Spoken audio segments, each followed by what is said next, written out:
বন্ধুসকল, আমাৰ পৃথিৱীখনত বহু নিয়ম আছে। এই নিয়মসমূহে সদায় নিজৰ কাম নিয়াৰিকৈ কৰি যায়, কোনো ভেদভাৱ নাৰাখে। যেনে দিনৰ পাছত ৰাতি হোৱা, ৰাতিৰ পাছত দিন হোৱা নিয়ম, মধ্যাকৰ্ষণ শক্তিৰ নিয়মৰ পৰা ধৰি জুয়ে পুৰে, পানীয়ে তিয়াই ইত্যাদি ইত্যাদি। এই নিয়মসমূহে আমাৰ মাজত ভেদভাৱ নাৰাখে। যেনে ৰজা বা ধনী মানুহৰ বাবে এটা দিন যিমান দীঘল হ'ব, সৰ্বসাধাৰণ মানুহৰ কাৰণে সিমানেই দীঘল। জুইত হাত দিলে ৰজাকো পুৰিব, সাধাৰণ মানুহকো পুৰিব। পানী ঢালিলে ৰজাকো তিয়াব, সাধাৰণ মানুহকো তিয়াব। ইয়াত কোনো ভেদভাৱ নাই।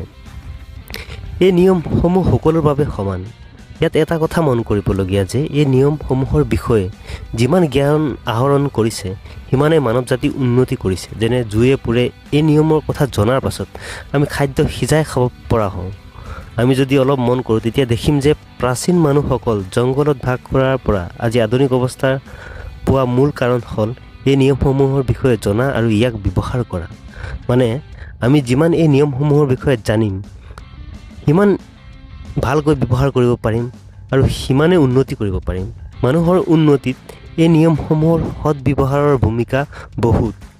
আজি আমি ঠিক তেনে এটা নিয়মৰ কথা পাতিম আৰু জনাৰ চেষ্টা কৰিম ইয়াক আমাৰ জীৱনত ব্যৱহাৰ কৰি আমি কেনেদৰে উন্নতি কৰিব পাৰোঁ। এই নিয়মটো হ'ল পেৰেটো প্ৰিন্সিপাল বা 80-20ৰ নিয়ম। নমস্কাৰ বন্ধুসকল, কিতাপৰ কথা নামৰ চেনেলটোলৈ স্বাগতম। আজি আমি 80-20 প্ৰিন্সিপাল নামৰ কিতাপখনৰ পৰা 80-20ৰ নিয়মটোৰ কথা জানিম। ইয়াৰ লেখক হ'ল ৰিচাৰ্ড কচ। আহক আৰম্ভ কৰোঁ।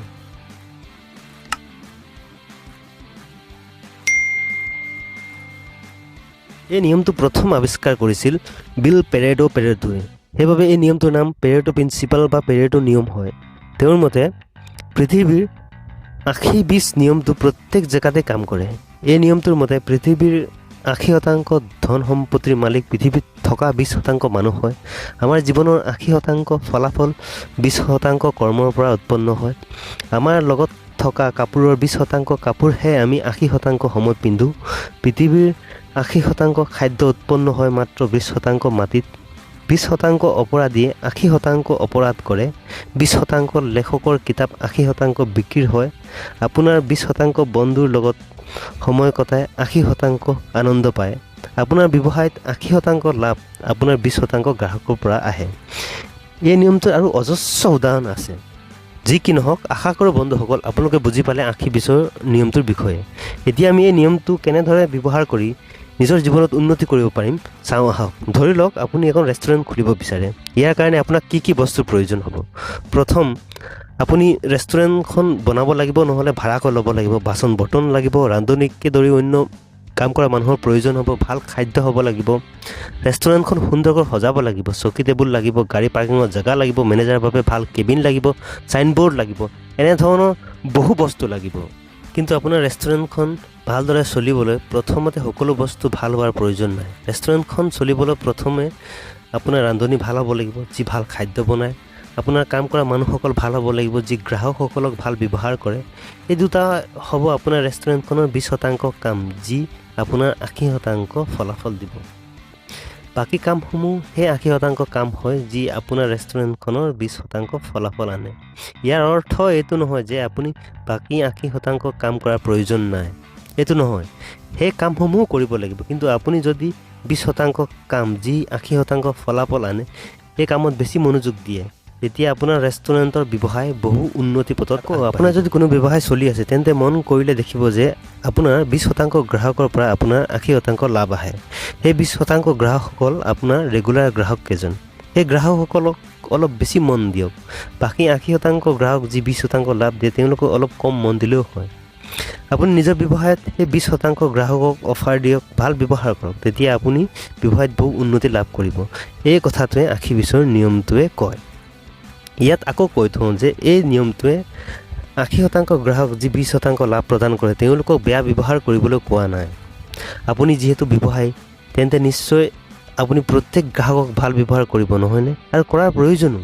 এই নিয়মটোৱে মাত্ৰ এই কথাটো কৈছে যে 20% গ্ৰাহক যি 80% লাভ প্ৰদান কৰে সিহঁতক অলপ বেছি গুৰুত্ব দিয়ক। নতুন গ্ৰাহক বনাবলৈ গৈ সিহঁতক হেৰুৱাব লগা কাম নকৰিব। আমাৰ সামাজিক জীৱনত 80-20ৰ নিয়মটো এনেধৰণে ব্যৱহাৰ কৰাৰ প্ৰয়োজন। চাওক, আমাৰ বন্ধু বান্ধৱীসকলৰ মাজত মাত্ৰ 20% বন্ধু বান্ধৱী আছে যাৰ লগত থাকি আমাৰ ভাল লাগে, আৰু সিহঁতসকলে আপোনাৰ বিপদৰ সময়ত আপোনাৰ ওচৰত থাকে। গতিকে বাকী বন্ধু বান্ধৱীসকলক সমান সময় দিয়াৰ চেষ্টা নকৰি সেই 20% বন্ধু বান্ধৱীক 80% সময় দিয়াৰ চেষ্টা কৰক। ইয়াৰ ফলত আপোনাৰ সেই বন্ধু বান্ধৱীসকলৰ লগত আপোনাৰ সম্বন্ধ গভীৰ হ'ব, লগতে আপোনাৰ বহু সময় বাচিব, যিখিনি সময় আপুনি অন্য ভাল কাম কৰাত ব্যৱহাৰ কৰিব পাৰিব। শিক্ষাৰ ক্ষেত্ৰতো 80-20ৰ নিয়মটোৱে এনেধৰণে ব্যৱহাৰ কৰিব পাৰি।